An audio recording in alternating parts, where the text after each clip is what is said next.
जी हाँ दोस्तों, नमस्कार। ओम साई कंप्यूटर सेंटर के इस चैनल पर आप लोगों का स्वागत है। हम लोग आज सीखेंगे एक्सेल में डाटा एंट्री कैसे होता है। काफ़ी नाम सुने होंगे आप लोग, कहीं इंटरव्यू में जाते हैं तो पूछा जाता है कि डाटा एंट्री कैसे करें, डाटा एंट्री कर लेते हैं कि नहीं आप, डाटा एंट्री क्या होता है। ये सारी चीज़ें हम लोग आज सीखेंगे कि डाटा एंट्री वास्तव में होता क्या है। देखिए, किसी वस्तु से संबंधित कोई तथ्य या जानकारी को ही डाटा कहा जाता है और उसको जब हम एक्सेल में लिखते हैं तो उसी को डाटा एंट्री कहा जाता है। अगर हम पहले एंट्री कैसे होती थी, रजिस्टर में होती थी, अब एंट्री होने लगी कंप्यूटर में। तो किसी भी वस्तु से संबंधित हो, चाहे वस्तु सजीव हो या निर्जीव हो, जैसे किसी कर्मचारी के बारे में ही लिखना हो तो उसका पूरा डिटेल्स यहाँ लिखेंगे, उसी को हम लोग कहेंगे डाटा फीडिंग कर रहा है। तो हम लोग कुछ आज सीखते हैं कि बेस क्या होता है, कैसे बनाते हैं, कैसे उसमें सेटिंग्स होते हैं, बेस फार्मूला जो होते हैं वो कैसे लगाए जाते हैं। तो ये आज हम लोग कवर करेंगे। तो स्टार्ट करते हैं, देखते हैं ना। सबसे पहले कि हम लोग पेज पे काम करते समय देखते हैं ये पेज को जूम कैसे करते हैं हम लोग। तो कंट्रोल बटन को होल्ड पे लिए हुए और माउस के स्क्रॉल बटन को आप मूव कराएंगे तो ये जूम होगा। ये काम आप यहाँ से भी कर सकते हैं और यहाँ से नॉर्मल भी कर सकते हैं, लेकिन कंट्रोल के साथ स्क्रॉल बटन को यूज करेंगे तो ये जूम हो जाएगा, ताकि हम लोग इसको कभी किसी डाटा को जूम या जूमिंग आउट या जूम इन करके देख सकें। अब देखिए हम लोग क्या करते हैं, इसमें कुछ लिखते हैं। सबसे पहले डाटा बनाने के लिए कुछ लिखना ही पड़ेगा आपको, वही डाटा एंट्री होता है। देखिए सबसे पहले हम लोग कुछ नाम लिख लेते हैं, सीरियल नंबर लिख लेते हैं, फिर लिख लेते हैं नेम, और फिर लिख लेते हैं, मान लेते हैं कि हम लोग मई महीने का सेल करते हैं तो मई सेल। ठीक, यहाँ अप्रैल सेल इस तरीके से लिख सकते हैं ना, अप्रैल महीने का सेल टोटल कितना है, अप्रैल, ठीक ना। और यहाँ पे लिख लेते हैं जून का टोटल महीने का सेल, तो आप ऐसे सीरियल से लिख सकते हैं। ठीक, जुलाई का टोटल सेल लिख सकते हैं, ध्यान से देखिएगा आप लोग। और इसको टोटल सेल भी आगे लिख सकते हैं आप लोग। और यहाँ पे मैक्सिमम सेल, ठीक, ध्यान से स्पेलिंग सही सही लिखिएगा, MAXIMUM, मैक्सिमम सेल। और यहाँ पे लिखेंगे आगे मिनिमम सेल, और क्या लिखेंगे, average cell, AVERAGE, average cell. तो इस तरीके से आप लिख लीजिएगा। अब ध्यान देंगे, लिखने के बाद आप इस पूरे को ऐसे सेलेक्ट कर लीजिए। सेलेक्ट करने के बाद आप होम टैब में फॉर्मेट में जाइए और यहाँ ऑटो फिट कॉलम वाइज पे क्लिक करिए। जिस सेल के लिए जितना स्पेस चाहिए था वो ऑटोमेटिक कॉलम की चौड़ाई को सेट कर लिया। ठीक, आप स्क्रॉल बार से इधर आ सकते हैं और इसको जूमिंग थोड़ा कम कर सकते हैं आप, ताकि हमें सब दिखाई दे। यहाँ अब दिख रहा है। अब यहाँ देखिए मैं फीडिंग करता हूँ, 1 लिख दिया, मैं 2 लिख दिया, और मैं इसको ड्रैग करता हूँ कुछ दूर तक, ऐसे ड्रैग कर लेता हूँ। देखिए मैं ऐसे यहाँ पे ड्रैग कर लिया काफ़ी, जैसे 32 तक, ठीक है। और यहाँ पे कोई नाम लिख लेते हैं हम लोग। जैसे नाम के लिए मैंने कोई भी ऐसे नाम लिख दिया, जैसे सोनू लिख दिए ना, ऐसे मोनू लिख दिए, कुछ भी नाम, अनिल लिख दिए। तो जहाँ पे जो भी फीडिंग करना होगा आप ऐसे फीड कर सकते हैं, ठीक है। तो मैं ऐसे ही आपको ऐसे इस नाम को पूरे को ड्रैग कर लेता हूँ, कहाँ तक, 32 तक। अब ऐसे ड्रैग, कोई भी नाम आप यहाँ लिख सकते हैं ना। और अमाउंट यहाँ पे कुछ भी, मई महीने में कितने का सेल हुआ, इस तरीके से आप लिख सकते हैं, ठीक।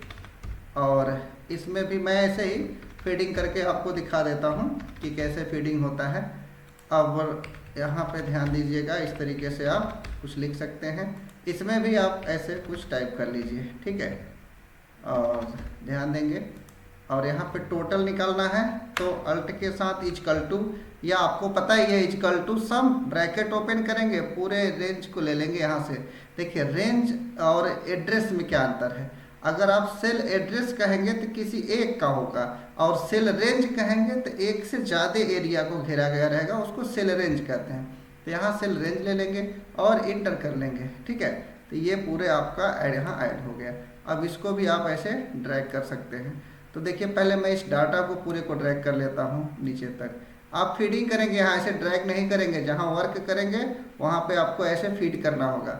ये सब आपको लिखना होगा, ऐसे कीबोर्ड से टाइप करना होगा, ऐसे 2 लिख करके ड्रैग नहीं करना है। मैं तो ऐसे ही फीडिंग करके दिखा रहा हूँ आपको, ठीक। काफ़ी ऐसे लिखना पड़ेगा आपको। देखिए लिखेंगे तो कभी ऐसे हैच का चिन्ह आ जाएगा, ज़्यादा बड़ा अमाउंट होगा, तो आप इसको यहाँ से ठीक कर लीजिएगा। या फिर आपको मालूम है, मैंने अभी बताया कहाँ से, यहाँ फॉर्मेट में ऑटो फिट कॉलम वाइड, या आप लोग यहाँ से भी ऐसे ड्रैग करके बढ़ा या घटा सकते हैं सेल के साइज को, यानी कॉलम के यहाँ चौड़ाई को। ठीक है, अब यहाँ पे देखिए ये आ गया, इसको कॉर्नर पे पकड़ के ऐसे ड्रैग कर सकते हैं तब भी आ जाएगा, या फिर सेलेक्ट करके Ctrl+D प्रेस कर लेंगे तब भी आ जाएगा। देख सकते हैं इस तरीके से आ गया पूरा, ये आ गया। अब यहाँ मैक्सिमम निकालना है तो =MAX लिखेंगे, ब्रैकेट ओपन करेंगे और इन सभी में यहाँ से यहाँ तक, इस टोटल तक नहीं लेंगे, इन सभी में अधिकतम बिक्री कहाँ हुई है, किस सेल में कौन सा अमाउंट हुआ है, वो यहाँ पे आ जाएगा। ब्रैकेट क्लोज करिए और इंटर कर लीजिए, देखिए आ गया। मिनिमम इसमें निकालना है =MIN लिखिए, ब्रैकेट ओपन करिए और ध्यान रखना = जरूर देना है एक्सेल में, बिना = के एक्सेल में कोई फार्मूला ही नहीं होता है, बस ये दिमाग में रखिएगा। ठीक, और ऐसे ब्रैकेट क्लोज करेंगे और इंटर कर लेंगे और यहाँ एवरेज निकालना है =AVERAGE, ऐसे पूरा लिखना पड़ता है एवरेज में, और ऐसे ब्रैकेट ओपन करिए और यहाँ से यहाँ तक का ऐसे रेंज ले लीजिए और ब्रैकेट क्लोज करके एंटर कर लीजिए। अब ध्यान से देखेंगे, मैं तीनों को एक साथ ही ड्रैग कर लेता हूँ, फार्मूला आ जाएगा। ये फार्मूला में आप कर सकते हैं कहीं भी, लेकिन डाटा फीडिंग में ऐसा नहीं कर सकते। अब देखिए ये पूरा का पूरा फीडिंग हो गया। अब एक चीज़ें आप लोग गेस कर रहे होंगे कि जब मैं किसी डाटा में फीडिंग कर रहा हूँ और जब मैं यहाँ नीचे की तरफ जा रहा हूँ तो ये मेरा ऊपर वाला एरिया को क्या कहते हैं आप लोग? हेडिंग कहते हैं। मैं हेडिंग को थोड़ा कलरफुल कर देता हूँ ताकि आपको दिखाई दे। देखिए जब मैं नीचे जा रहा हूँ, जैसे यहाँ 10, 11 जो भी दिख रहा हो, तो मेरा ऊपर का हेडिंग ही गायब हो जा रहा है। अब ये मुझे फीडिंग करने में दिक्कत आती है कि मैं नीचे यहाँ आ गया तो इसमें हेडिंग कौन सा था, यहाँ कौन सा था, कन्फ्यूजन्स होते हैं।